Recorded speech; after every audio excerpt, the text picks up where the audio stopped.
بسم اللہ الرحمن الرحیم۔ السلام علیکم ورحمۃ اللہ وبرکاتہ۔ آج میں آپ کو ایک عمل دوں گا مقصد میں کامیابی کے لیے، مشکلات دور کرنے کے لیے، رزق اور تنگی ختم کرنے کے لیے، دلی حاجات پورے ہونے کے لیے، ہر دعا قبول ہونے کے لیے۔ ذی الحج کے پہلے 10 دنوں میں آپ یہ عمل کریں گے، اور یہ عمل کرتے ہی آپ نے ہاتھ اٹھا کر اللہ سے جو مانگا اللہ تبارک و تعالی عطا فرمائے گا۔ ذی الحج کے یہ 10 دن بڑی فضیلت رکھتی ہے، اور اللہ کے نزدیک اس کی بہت بڑی فضیلت ہے۔ یہ وہ ایام ہیں جن میں حضرت ابراہیم علیہ السلام نے بڑی بڑی قربانیاں پیش کیے، یہاں تک کہ اپنے بچے کی قربانی بھی اللہ تبارک و تعالیٰ کے حکم پر دی، اور اللہ تبارک و تعالیٰ نے ان کو ایسا قبول کیا کہ تا قیامت اللہ تبارک و تعالیٰ نے ہر مرد اور عورت پر لازم قرار دیا کہ جو لوگ صاحب نصاب ہے وہ قربانی دیں گے۔ اور انہی ایام میں روزہ رکھنا، ذکر کرنا، صدقہ کرنا، نیکی کرنا اللہ کے ہاں بہت بڑا درجہ رکھتا ہے۔ تو انہی 10 ایام میں آپ سورۃ الفتح کی ایک آیت کا وظیفہ کریں گے، اور آپ نے اللہ سے جو مانگا عطا فرمائے گا۔ لیکن سب سے پہلے یہ سن لیں کہ ان ایام کے بارے میں قرآن کیا کہتا ہے۔ تو اللہ تبارک و تعالی نے سورۃ الفجر میں فرمایا، اعوذ باللہ من الشیطان الرجیم، بسم اللہ الرحمن الرحیم، والفجر ولیال عشر، کہ اللہ تبارک و تعالی نے جن 10 راتوں کی قسم کھائی ہے، تو وہ 10 راتیں علماء کے نزدیک ذی الحج کے پہلے 10 دن ہیں۔ تو جتنا آپ سے ہو سکے ان میں روزہ رکھیں۔ 1 روزہ رکھ سکتے ہیں، 2 رکھ سکتے ہیں، 3 رکھ سکتے ہیں۔ البتہ 9 ذی الحج کا روزہ مسنون ہے، اور یہ وہ سنت ہے جس کو رسول پاک صلی اللہ علیہ وآلہ وسلم نے زندگی میں کبھی نہیں چھوڑا۔ تو یہ روزہ ضرور رکھیں۔ جن لوگوں کے صحت ٹھیک ہے، جن لوگوں کو کوئی مسئلہ نہیں، تو ان ایام میں روزہ رکھیں۔ اور پھر روزہ رکھنے کے بعد جب آپ یہ عمل کریں گے اور اللہ سے دعا کریں گے، تو یقین کیجئے کہ اس میں ذرہ برابر بھی شک نہیں کہ آپ نے اللہ سے جو مانگا وہ عطا فرمائے گا۔ سال بھر رزق ہی رزق ہوگی، دولت ہی دولت ہوگی، کامیابیاں ہی کامیابیاں ہوگی۔ کبھی آپ کو ناکامی کا سامنا نہیں کرنا پڑے گا۔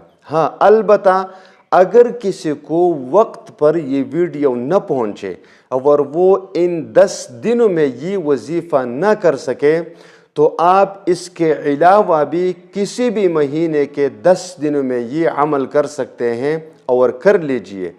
اللہ تبارک و تعالیٰ آپ کی پریشانیوں کو ختم کر دے گا، پریشانیوں کو دور کر دے گا۔ جتنے بھی لوگ ہیں وہ صاحب نصاب ہیں، تو اللہ تبارک و تعالیٰ نے ان کو دولت سے نوازا ہے، اس پر فراخی ہے، تو ان کو چاہیے کہ وہ قربانی کا بندوبست کرے، کیونکہ حضرت ابو ہریرہ رضی اللہ تعالی عنہ سے روایت ہے، فرماتے ہیں کہ رسول پاک صلی اللہ علیہ وآلہ وسلم نے فرمایا کہ ان دنوں میں قربانی سے بڑھ کر کوئی عمل نہیں، یعنی سب سے بڑا عمل قربانی ہے، تو قربانی دے۔ اللہ کے ہاں یہ بہت اجر رکھتا ہے، اللہ کے ہاں بہت فضیلت رکھتا ہے، تو اس عمل سے کوئی رہ نہ جائے۔ دوسری بات کہ قربانی کی ایک فضیلت یہ ہے کہ جن لوگوں کے گھروں میں فاقے ہوتے ہیں، تنگ دستی ہوتی ہے، ان پر قرضہ ہوتا ہے، تو ان کو چاہیے کہ وہ قربانی کریں۔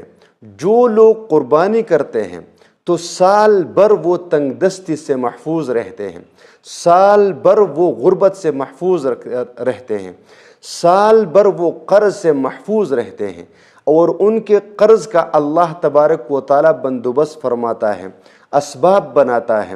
تو اللہ کے نزدیک یہ بہت بڑا عمل ہے، اس کی بہت بڑی فضیلت ہے، لہٰذا کوئی ایسا مسلمان نہ ہو جو اس سے محروم رہے۔ عمل ہے سورۃ الفتح کی، سورۃ الفتح کی آخری آیات ہے، محمد الرسول اللہ والذین معہ اشداء علی الکفار رحماء بینہم تراہم رکعا سجدا یبتغون فضلا من اللہ ورضوانا۔ یہ آیت ہے آخر تک۔ اس آیت کریمہ میں رسول پاک صلی اللہ علیہ وآلہ وسلم اور رسول پاک صلی اللہ علیہ وآلہ وسلم کے اصحاب کا ذکر ہے اور ان کے اوصاف بیان کیے گئے ہیں۔ تو آپ نے اس آیت کریمہ کا وظیفہ کرنا ہے، لیکن یاد رہے کہ ہر صحابی اور اہل بیت عظام کا محبت یہ ضروری ہے۔ اگر کسی ایک صحابی کے لیے بھی آپ کے دل میں محبت نہیں تو پھر عمل کرنے کا بھی کوئی فائدہ نہیں۔ جملہ صحابہ کرام اور اسی طرح اہل بیت عظام کا محبت ایک مسلمان کا شائن شان ہے، اس میں بڑا اور چھوٹا نہیں۔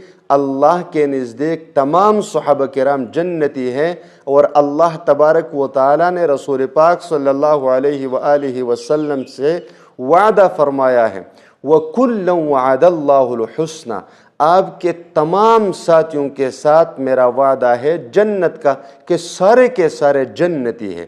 تو ہمارا یہی عقیدہ اور ایمان ہونا چاہیے، صحابہ کرام کے ساتھ دلی محبت ہونی چاہیے، تب جا کر آپ یہ وظیفہ کریں، اور وظیفہ کرتے ہی اللہ تبارک و تعالیٰ آپ کی مشکلات اسی طرح دور فرمائیں گے جس طرح اللہ تبارک و تعالیٰ نے تمام صحابہ کرام کو ہر مشکل سے نجات عطا فرمایا اور ہر میدان میں فتح عطا فرمائے۔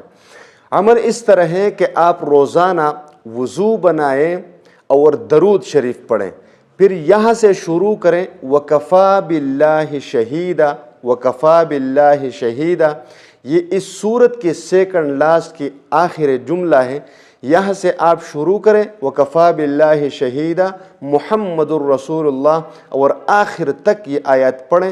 روزانہ آپ 21 بار یا 41 بار پڑھیں، اور کم سے کم 11 مرتبہ اس آیت کریمہ کو پڑھیں۔ 10 دن ذی الحج کے ان 10 دنوں میں کریں۔ اگر آپ دوسرے سے یا تیسرے ذی الحج سے شروع کریں تو پھر اس کے بعد ذی الحج کے مہینے میں آپ یہ عمل 11 دن پورا کریں۔